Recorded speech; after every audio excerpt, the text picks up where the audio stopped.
আসসালামু আলাইকুম গাইস। আজকে আমি খুবই ব্যথিত, আমার হৃদয়টা খুবই ব্যথিত। কারণ আমি যে বাংলাদেশের নাগরিক, এটা আমি কোথাও গর্ব করে বলতে পারি না যে আমি বাংলাদেশের নাগরিক। কেন বলতে পারি না?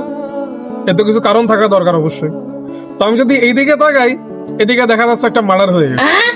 যদি এদিকে তাকাই, এই তো ছিনতাই, চুরি ছিনতাই। আপনারা জানেন অবশ্যই, আমি তাও আপনাদেরকে আবার রিপিট করে আবার মনে করিয়ে দিই, বুঝছেন? তো আজকে সকালে আমি একটা জায়গায় আসছি, আসার পর এখানে দেখে একটা লাশ পড়ে আছে। ঠিক আছে, একটা লাশ পড়ে আছে, কারো কোনো মাথা ব্যথাই নেই। কোথায় পুলিশ, কোথায় সিআইডি? এখন আপনারা হয়তো বিষয়টা বলবেন যে ফান করছি, যে লাশ কই বা কি। আসুন দেখাই আপনাদের, ক্যামেরাম্যানের দিকে আসুন।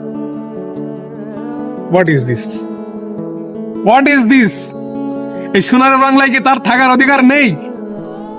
তার একটা ঠ্যাং দেখুন ভেঙে গুড়িয়ে দেওয়া হয়েছে। তার পিছন পিছন কোথায়? কেউ নিয়ে চলে গেছে। এসিবি স্যারকে কল দাও, তানজিন।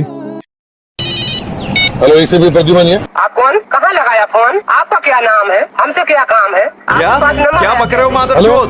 हेलो এই সোনার বাংলাদেশে যদি একটা 5 ইঞ্চির ওদিকে ঘোরাও, ওদিকে ঘোরাও, জুম জুম করো, জুম করো, জুম করো, এদিকে ঘোরাও, আমার দিকে ঘোরাও। এই সোনার বাংলায় যদি একটা 5 ইঞ্চি টিকটিকির জীবনের সুরক্ষা না থাকে, তাহলে তো আমি একটা জলজন্ত 5 ফুট 8 ইঞ্চির মানুষ। আমার লাইফের সুরক্ষা কে দেবে? কে দেবে আমার লাইফের সুরক্ষা? কোনো জবাব আছে আপনার কাছে? নাই তো।